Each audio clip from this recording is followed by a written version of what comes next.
Hello there everyone and welcome back to our study of In Search of the Miraculous. This evening we'll be working our way through chapter 3, which is a relatively short chapter compared to 1 and 2, so we'll fly through that, but nonetheless important, and it gives us a lot of things to ponder and contemplate and for me to comment on in some upcoming videos, and I'll get to the contents of the chapter in a moment. But for now, if you're enjoying book club, please like the video, subscribe to the channel and share the show with your friends, and let me know if there's any interesting things you'd like to know more about regarding In Search of the Miraculous, whether that be the source text that I've been reading or the commentaries. There's 2 playlists you can find. If any of that interests you or you want to know more about something, just let me know in the comments and I'll be sure to share all the information I can and experience I can about that, and I'll let you know. Hello there, Green Grapes, welcome. And so let's jump right into it, and we'll have a lot to talk about after it because all of the concepts start coming through now, and we might get a bit of repetition about what we've heard previously, and Gurdjieff will tweak it a bit or update it, but it's a real beautiful journey that we're on. So let's get right into it. Coming up is In Search of the Miraculous by Ouspensky, Chapter 3. And these are the contents. G's fundamental ideas concerning man, the absence of unity, multiplicity of I's, construction of the human machine, psychic centers, G's method of exposition of the ideas of the system, repetition unavoidable, what the evolution of man means, mechanical progress impossible, European idea of man's evolution, connectedness of everything in nature, humanity and the moon, advantage of individual man over the masses, necessity of knowing the human machine, absence of a permanent I in man, role of small I's, absence of individuality and will in man, Eastern allegory of the house and its servants, the deputy steward, and talks about a fakir on nails and Buddhist magic. So let's get right into the text. By the beginning of November 1915, I already had a grasp of some of the fundamental points of G's system in relation to man. The first point on which he laid stress was the absence of unity in man. It is the greatest mistake, he said, to think that man is always one and the same. A man is never the same for long. He is continually changing. He seldom remains the same even for half an hour. We think that if a man is called Ivan, he is always Ivan. Nothing of the kind. Now he is Ivan, in another minute he is Peter, and a minute later he is Nicholas, Sergius, Matthew, Simon. And all of you think he is Ivan. You know that Ivan cannot do a certain thing. He cannot tell a lie, for instance. Then you find he has told a lie, and you are surprised he could have done so. And, indeed, Ivan cannot lie. It is Nicholas who lied. And when the opportunity presents itself, Nicholas cannot help lying. You will be astonished when you realize what a multitude of these Ivans and Nicholases live in one man. If you learn to observe them, there is no need to go to a cinema. Has this anything to do with the consciousnesses of separate parts and organs of the body? I asked him on this occasion. I understand this idea and have often felt the reality of these consciousnesses. I know that not only separate organs, but every part of the body having a separate function has a separate consciousness. The right hand has one consciousness and the left hand another. Is that what you mean? Not altogether, said G. These consciousnesses also exist, but they are comparatively harmless. Each of them knows its own place and its own business. The hands know they must work. The feet know they must walk, but these Ivans, Peters, and Nicholases are But these Ivans, Peters, and Nicholases are different. They all call themselves I. That is, they consider themselves masters, and none wants to recognize another. Each of them is the caliph for an hour, does what he likes regardless of everything, and, later on, the others have to pay for it. And there is no order among them whatever. Whoever gets the upper hand is master. He whips everyone on all sides and takes heed of nothing. But the next moment another seizes the whip and beats him. And so it goes on all one's life. Imagine a country where everyone can be king for 5 minutes and do during these 5 minutes just what he likes with the whole kingdom. That is our life. During one of the talks, G again turned to the During one of the talks, G again returned to the idea of the different bodies of man. That man can have several bodies, he said, must be understood as an idea, as a principle, but it does not apply to us. We know we have the physical body. We know that we have the one physical body and we know nothing else. It is the physical body that we must study. Only we must remember that the question is not limited to the physical body and that there are people who may have 2, 3 or more bodies. But it makes no difference to us personally either one way or another. Someone like Rockefeller in America may have a great many millions, but his millions do not help me if I have nothing to eat. It is the same thing in this connection. Everyone must think of himself. It is useless and senseless to rely on others or to console oneself with thoughts of what others possess. Hey there, Suzette Aloisa and Carl Avery Cooper. Welcome. There are definite ways of knowing that, answered G. Under certain conditions, the astral body can be seen. It can be separated from the physical body and even photographed at the side of the physical body. The existence of the astral body can be still more easily and simply established by its functions. The astral body has definite functions which the physical body cannot have. The presence of these functions indicates the presence of the astral body. The absence of these functions shows the absence of the astral body. But it is too early to speak of this now. All our attention must be concentrated on the study of the physical body. It is necessary to understand the structure of the human machine. Our principal error is that we think we have one mind. We call the functions of this mind conscious. Everything that does not enter this mind we call unconscious or subconscious. This is our chief error. Of the conscious and the unconscious we will speak later. At this moment I want to explain to you that the activity of the human machine, that is, of the physical body, is controlled not by one, but by several minds, entirely independent of each other, having separate functions and separate spheres in which they manifest themselves. This must be understood first of all, because unless this is understood, nothing else can be understood. Hello there, Isaac. Nice to see you. After this, G went on to explain man's various functions and centers controlling these functions in the way they are set out in the psychological lectures.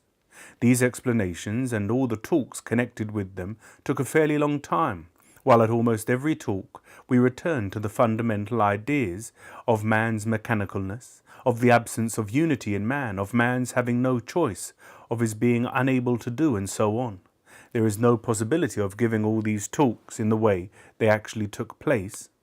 For this reason I collected all the psychological and all the cosmological material in 2 separate series of lectures. In this connection it must be noted that the ideas were not given us in the form in which they are set out in my lectures. G gave the ideas little by little, as though defending or protecting them from us. When touching on new themes for the first time, he gave only general principles, often holding back the most essential. Sometimes he himself pointed out apparent discrepancies in the theories given which were, in fact, precisely due to these reservations and suppressions. The next time, in approaching the same subject, whenever possible from a different angle, he gave more. The third time he gave still more. On the question of functions and centers, for instance, on the first occasion he spoke of 3 centers, the intellectual, the emotional, and the moving, and tried to make us distinguish these functions, find examples, and so on. Afterwards the instinctive center was added, as an independent and self-supporting machine. Afterwards the sex center. I remember that some of his remarks arrested my attention. For instance, when speaking of the sex center, he said it practically never worked independently because it was always dependent on other centers, the intellectual, the emotional, the instinctive, and the moving. Then, in speaking of the energy of centers, he often returned to what he called wrong work of centers and to the role of the sex center in this work. He spoke a great deal about how all centers rob the sex center of its energy and produce with this energy quite wrong work, full of useless excitement, and, in return, give to the sex center useless energy with which it was unable to work. I remember his words. It is a very big thing when the sex center works with its own energy, but it happens very seldom. I recollect another remark which afterwards proved the ground for much wrong reasoning and many wrong conclusions.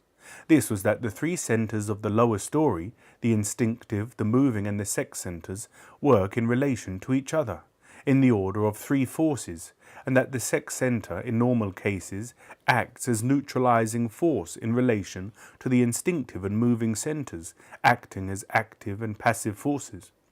The method of exposition of which I am speaking, and G's suppressions in his first talks, resulted in the creation of such misunderstanding, more particularly in later groups not connected with my work.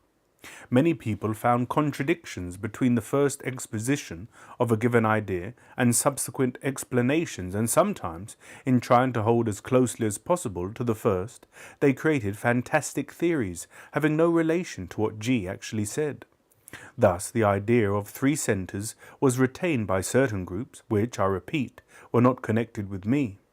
And this idea was in some way linked up with the idea of the three forces, which in reality it had no connection, first of all because there are not three centers but five in the ordinary man.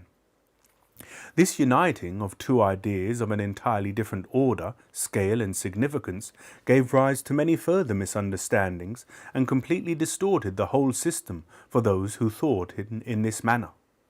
It is possible that the idea of the three centers, intellectual, emotional, and moving, being the expression of the three forces, arose from G's wrongly repeated and wrongly received remarks on the relationship to each other of the three centers of the lower story.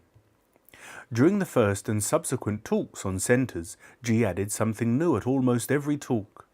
As I said in the beginning, he spoke first of three centers, then of four, then of five, and afterwards of 7 centers. Parts of centers hardly came into these talks. G said that the centers were divided into positive and negative parts, but he did not point out that this division was not identical for all the different centers. Then he said that each center was divided into 3 parts, or 3 stories which, in their turn, were also divided into 3, but he gave no examples, nor did he point out that observation of attention made it possible to distinguish the work of parts of centers. All this, and much else besides, was established later. For instance, although he undoubtedly gave the fundamental basis for the study of the role and the significance of negative emotions, as well as methods of struggling against them, referring to non-identification, non-considering, and not expressing negative emotions,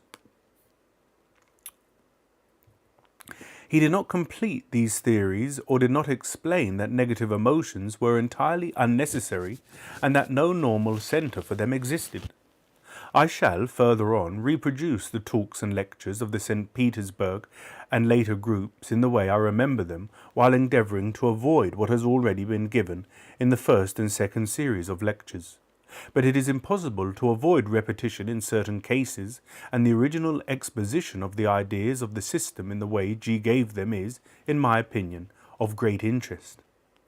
Somebody asked at a meeting, "How should evolution be understood?" The evolution of man, G replied, can be taken as the development in him of those powers and possibilities which never develop by themselves, that is, mechanically. Only this kind of development, only this kind of growth marks the real evolution of man. There is and there can be no other kind of evolution whatever. We have before us man at the present moment of his development. Nature has made him such as he is, and, in large masses, so far as we can see, such he will remain. Changes likely to violate the general requirements of nature can only take place in separate units. In order to understand the law of man's evolution, it is necessary to grasp that, beyond a certain point, this evolution is not at all necessary, That is to say, it is not necessary for nature at a given moment in its own development. To speak more precisely, the evolution of mankind corresponds to the evolution of the planets, but the evolution of the planets proceeds, for us, in infinitely prolonged cycles of time. Throughout the stretch of time that human thought can embrace, no essential changes can take place in the life of the planets and, consequently, no essential changes can take place in the life of mankind. Humanity neither progresses nor evolves. What seems to us to be progress or evolution is a partial modification which can be immediately counterbalanced by a corresponding modification in an opposite direction. Humanity, like the rest of organic life, exists on Earth for the needs and purposes of the Earth, and it is exactly as it should be for the Earth's requirements at the present time. Only thought as theoretical and as far removed from fact as modern European thought could have conceived the evolution of man to be possible apart from surrounding nature, or have regarded the evolution of man as a gradual conquest of nature. This is quite impossible. In living, in dying, in evolving, in degenerating, man equally serves the purposes of nature, or rather, nature makes equal use, though perhaps for different purposes, of the products of both evolution and degeneration. And at the same time, humanity as a whole can never escape from nature, for even in struggling against nature, man acts in conformity with her purposes. The evolution of large masses of humanity is opposed to nature's purposes. The evolution of a certain small percentage may be in accord with nature's purposes. Man contains within him the possibility of evolution, but the evolution of humanity as a whole, that is, the development of these possibilities in all men, or in most of them, or even in a large number of them, is not necessary for the purposes of the earth, or of the planetary world in general, and it might, in fact, be injurious or fatal. There exist, therefore, special forces of a planetary character which oppose the evolution of large masses of humanity and keep it at the level it ought to be. For instance, the evolution of humanity beyond a certain point, or, to speak more correctly, above a certain percentage, would be fatal for the moon. The moon at present feeds on organic life, on humanity. Humanity is a part of organic life. This means that humanity is food for the moon. If all men were to become too intelligent, they would not want to be eaten by the moon. But at the same time, possibilities of evolution exist, and they may be developed in separate individuals with the help of appropriate knowledge and methods. Such development can take place only in the interests of the man himself, against, so to speak, the interests and forces of the planetary world. The man must understand this. His evolution is necessary only to himself. No one else is interested in it, and no one is obliged or intends to help him. On the contrary, the forces which oppose the evolution of large masses of humanity also oppose the evolution of individual men. A man must outwit them, and one man can outwit them, humanity cannot. You will understand later on that all these obstacles are very useful to a man. If they did not exist, they would have to be created intentionally, because it is by overcoming obstacles that man develops those qualities he needs. This is the basis of the correct view of human evolution. There is no compulsory mechanical evolution. Evolution is the result of conscious struggle. Nature does not need this evolution. It does not want it and struggles against it. Evolution can be necessary only to man himself when he realizes his position, realizes the possibility of changing this position, realizes that he has powers that he does not use, riches that he does not see. And in the sense of gaining possession of these powers and riches, evolution is possible. But if all men, or most of them, realize this and desired to obtain what belongs to them by right of birth, evolution would again become impossible. What is possible for individual man is impossible for the masses. The advantage of the separate individual is that he is very small, and that, in the economy of nature, it makes no difference whether there is one mechanical man more or less. We can easily understand this correlation of magnitudes if we imagine the correlation between a microscopic cell and our own body. The presence or absence of one cell will change nothing in the life of the body. We cannot be conscious of it, and it can have no influence on the life and functions of the organism. In exactly the same way, a separate individual is too small to influence the life of the cosmic organism to which he stands in the same relation, with regard to size, as a cell stands to our own organism, and this is precisely what makes his evolution possible. On this are based his possibilities. Hello there, Laura Randolph, welcome, and Swami Vivekananda Institute. Hello everyone. In speaking of evolution, it is necessary to understand from the outset that no mechanical evolution is possible. The evolution of man is the evolution of his consciousness, and consciousness cannot evolve unconsciously. The evolution of man is the evolution of his will, and will cannot evolve involuntarily. The evolution of man is the evolution of his power of doing, and doing cannot be the result of things which happen. People do not know what man is. They have to do with a very complex machine, far more complex than a railway engine, a motor car or an aeroplane, but they know nothing, or almost nothing, about the construction, working or possibilities of this machine.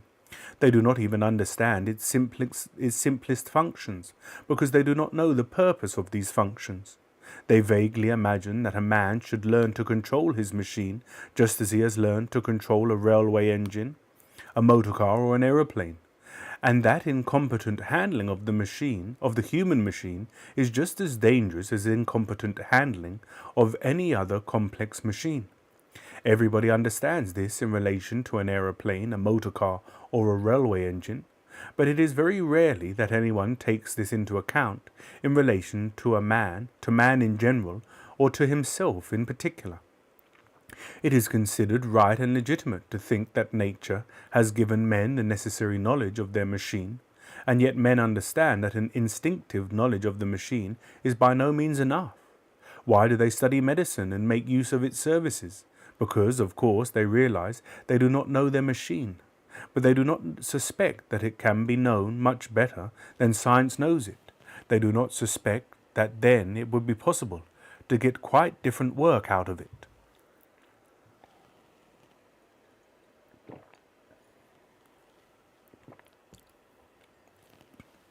Very often, almost at every talk, G returned to the absence of unity in man.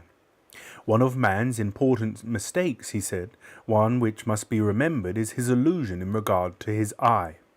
Man, such as we know him, the man-machine, the man who cannot do and with whom and through whom everything happens, cannot have a permanent and single I.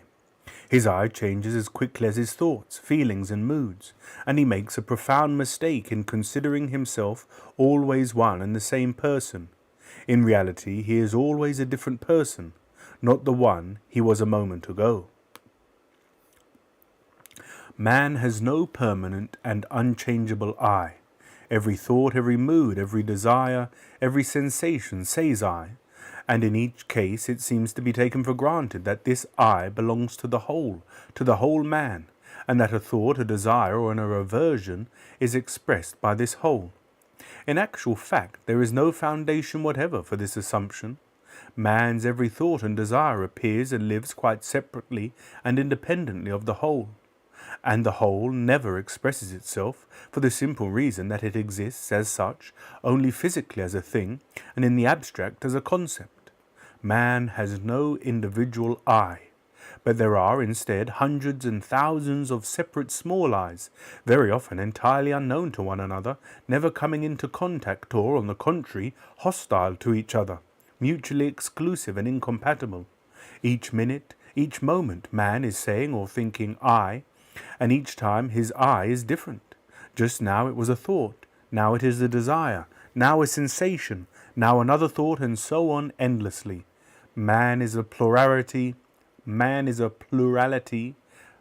name is legion.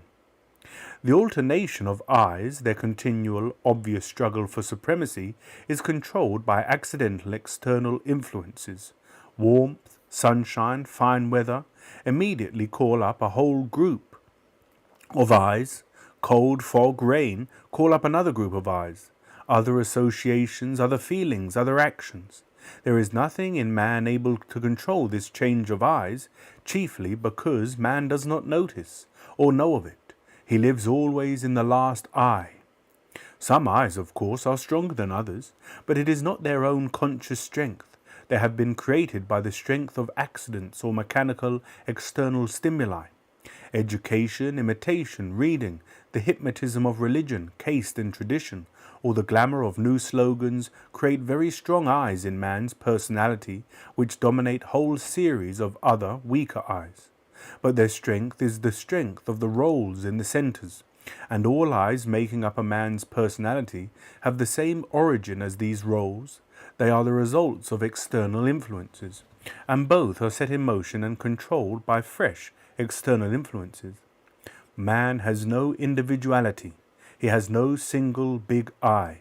Man is divided into a multiplicity of small eyes, and each separate small eye is able to call itself by the name of the whole, to act in the name of the whole, to agree or disagree, to give promises, to make decisions with which another eye or the whole will have to deal. This explains why people so often make decisions and so seldom carry them out. A man decides to get up early beginning from the following day. One eye or a group of eyes decides this, but getting up is the business of another eye who entirely disagrees with the decision and may even know absolutely nothing about it. Of course, the man will again go on sleeping in the morning, and in the evening he will again decide to get up early. In some cases, this may assume very unpleasant consequences for a man. A small accidental eye may promise something, not to itself, but to someone else at a certain moment, simply out of vanity or for amusement. Then it disappears. But the man, that is, the whole combination of other eyes, who are quite innocent of this, may have to pay for it all his life. It is the tragedy of the human being that any small eye has the right to sign checks and promissory notes, and the man, that is, the whole, has to meet them. People's whole lives often consist in paying off the promissory notes of small accidental eyes. Eastern teachings contain various allegorical pictures which endeavour to portray the nature of man's being from this point of view. Thus, in one teaching, man is compared to a house in which there is a multitude of servants, but no master and no steward. The servants have all forgotten their duties. No one wants to do what he ought. Everyone tries to be master, if only for a moment, and in this kind of disorder the house is threatened with grave danger. The only chance of salvation is for a group of the more sensible servants to meet together and elect a temporary steward, that is, a deputy steward. This steward could then put the other servants in their places and make each do his own work. The cook in the kitchen, the coachman in the stables, the gardener in the garden, and so on. In this way the house can be got ready for the arrival of the real steward, who will, in his turn, prepare it for the arrival of the master. The comparison of a man to a house awaiting the arrival of the master is frequently met with in Eastern teachings which have preserved traces of ancient knowledge, and, as we know, the subject appears under various forms in many of the parables in the Gospels. But even the clearest understanding of his possibilities will not bring man any nearer to their realization. In order to realize these possibilities, he must have a very strong desire for liberation and be willing to sacrifice everything, to risk everything, for the sake of this liberation. To this period, that is, to the beginning of the St. Petersburg lectures, are related two interesting talks. On one occasion I showed G a photograph I had taken in Benares of a fakir on nails. This fakir was not merely a clever juggler like those I saw in Ceylon, although he was undoubtedly a professional. I had been told that in the court of the Aurangzeb mosque on the bank of the Ganges, there was a fakir lying on a bed studded with iron nails. This sounded very mysterious and terrifying, but when I arrived, the bed with iron nails alone was there, without the fakir. The fakir, I was told, had gone to fetch the cow. The second time I went, the fakir was there. He was not lying on his bed, and so far as I could understand, he only got on when spectators came. But for a rupee he showed me all his skill. He really did lie almost entirely naked on the bed, which was covered with long, rather sharp iron nails. And although he evidently took care not to make any quick movements, he turned around on the nails, lay upon them on his back, his sides, his stomach, and obviously they neither pricked nor scratched him. I took 2 photographs of him, but I could give myself no explanation of the meaning of this phenomenon. The fakir did not produce the impression of being either an intelligent or a religious man. His face wore a dull, bored and indifferent expression, and there was nothing in him that spoke of aspirations towards self-sacrifice or self-torture. I told all this to G, showing him the photograph, and I asked him what he thought of it. "It is difficult to explain in 2 words, answered G. First of all, the man is not, of course, a fakir in the sense in which I have been using the word. At the same time, you are right in thinking it is not altogether a trick. But he does not know himself how he does it. If you bribed him and made him tell you what he knows, he would probably tell you that he knows a certain word which he has to say to himself, after which he is able to lie down on the nails. He might even consent to tell you this word, but it would not help you in the least, because it would be a perfectly ordinary word which would have no effect whatever on you. This man has come from a school, only he was not a disciple, he was an experiment. They simply experimented with him and on him. He had evidently been hypnotized many times, and under hypnosis his skin had been rendered first insensitive to pricks, and afterwards able to resist them. In a small way this is quite possible even for ordinary European hypnotism. Then afterwards both the insensitiveness and impenetrability of the skin were made permanent in him by means of post-hypnotic suggestion. You know what post-hypnotic suggestion is? A man is put to sleep and told that 5 hours after he wakes up he must do a certain thing, or he is told to pronounce a certain word, and that as soon as he does so he will feel thirsty, or think himself dead, or something like that. Then he is awakened. When the time comes he feels an irresistible desire to do what he was told to do, or if he remembers the word that was given to him, on pronouncing it he immediately falls into a trance. This is just what was done to your fakir. They accustomed him to lie on nails under hypnosis. Then they began to wake him and tell him that if he pronounced a certain word, he would again be able to lie down on the nails. This word puts him into a hypnotic state. This is perhaps why he had such a sleepy, apathetic look. This often happens in such cases. They worked on him perhaps for many years, and then simply let him go, to live as he could. So he put up that iron bed for himself and probably earns a few rupees a week. There are many such men in India. Schools take them for experiment, generally buying them when they are children from parents who gladly sell them because they afterwards profit from it. But of course the man himself does not know or understand what he is doing or how he does it. Or how it is done. This explanation interested me very much, because I had never before heard or read an explanation quite like this. In all the attempts to explain fakir's miracles that I had come across, whether the miracles were explained as tricks or otherwise, it was always assumed that the performer knew what he was doing and how he did it, and that if he did not speak of it, it was because he did not want to or was afraid. In the present instance, the position was quite different. G's explanation seemed to me not only probable, but, I dare say, the only one possible. The fakir himself did not know how he worked his miracle, and of course could not have explained it. On another occasion we were talking of Buddhism in Ceylon. I expressed the opinion that Buddhists must have magic, the existence of which they do not acknowledge, and the possibility of which is denied in official Buddhism. Entirely without connection with this remark, and while I think I was showing my photographs to G, I spoke about a small shrine in a private house in Colombo, in which there was, as usual, a statue of Buddha, and at the foot of the Buddha a small bell-shaped ivory dagoba, that is, a small carved replica of a dagoba, hollow inside. They opened this in my presence and showed me something inside it that was regarded as a relic, a small round ball the size of a large shot, carved, as I thought, out of ivory or mother of pearl. G listened to me attentively. "Did they not explain to you what this ball meant?" he asked. "They told me it was a piece of bone of one of Buddha's disciples, that it was of very great antiquity and holiness." "It is so, and it is not so," said G. "The man who showed it to you either did not know or did not want to say. It was not a piece of bone, but a particular bone formation with which people set round the neck, and in the form of a necklace as a result of special exercises. Have you heard the expression Buddha's necklace?" "Yes," I said, "but this means something quite different. The chain of Buddha's reincarnation is called Buddha's necklace." "Yes," said G, "this is one meaning of the expression, but I'm speaking of another meaning.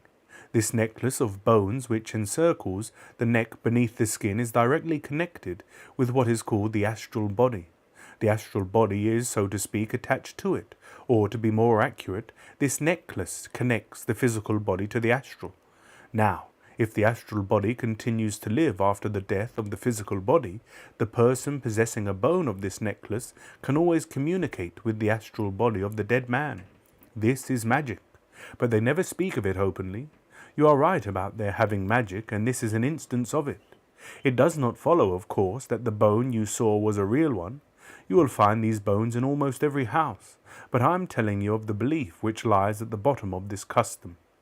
And again I had to admit that I had never before met with such an explanation.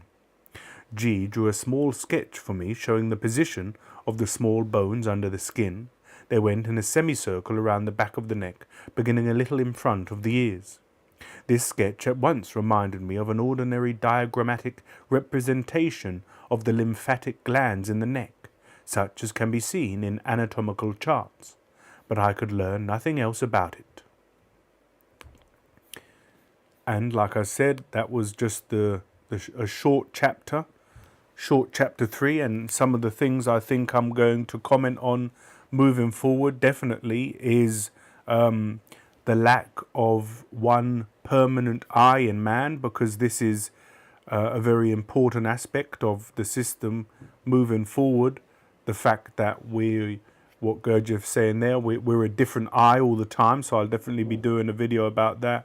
And perhaps I'll do a video about that section at the end about the Buddhist magic, because we just read a story by H.G. Wells about the man who could work miracles.